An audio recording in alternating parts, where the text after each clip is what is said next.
Breezy, Poin, that tight-knit New York neighborhood wiped out by a fire that raged through the night. ABC's Elizabeth Vargas is on the scene this morning, and boy, Elizabeth, it is so hard to see the ruins of that community.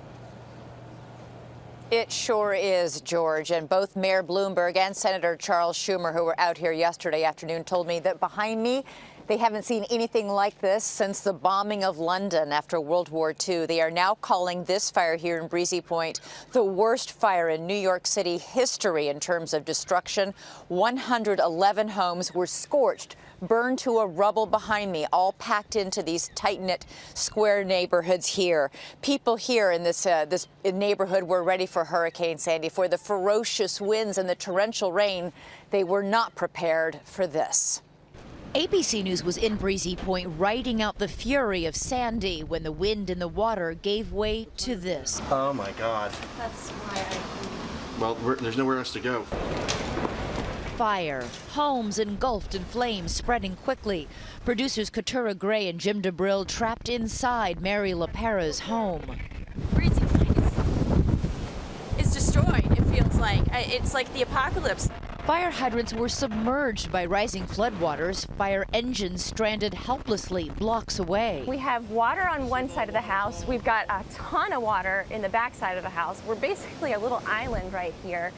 And we have a fire that is inevitably going to get closer because of all of the winds. For the next few hours in complete darkness, a full-scale evacuation unfolds. By morning, more than 100 homes were burned, nothing left. We accompany the evacuees on a truck, holding their breath as they head back for the first time since the storm hit. Where was your home? We met Michael Quinn, whose home was destroyed in the fire. The tile over here, that was tile from the kitchen. Right there, right, the multicolored blue.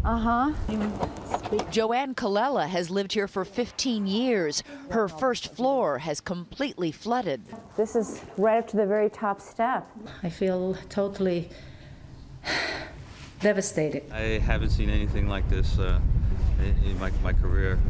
The only thing that came close to this was 9/11. This community has seen more than its share of tragedy. 29 of their own killed on 9/11.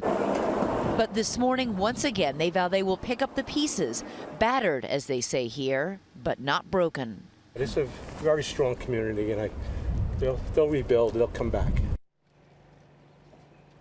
So many people who live here are New York City firefighters and first responders, people who have done so much to help so many over so much time, were helpless to save their own homes as they burned down on Monday night. There are still pockets of smoldering fire and all of this wreckage behind me. Just a few moments ago, a fire engine was just pulled up over here, wading again through floodwaters, trying to put out some of those fires. But if you look over my shoulder over here, George and Amy, straight through to there is the ocean. That's the Atlantic Ocean there.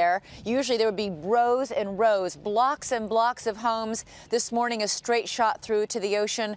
People vowed to come back here, but looking at this destruction, it's hard to believe that's going to happen anytime soon, George and Amy. They are going to need a lot of help. Okay, Elizabeth, thanks very much. Landscape has been changed completely.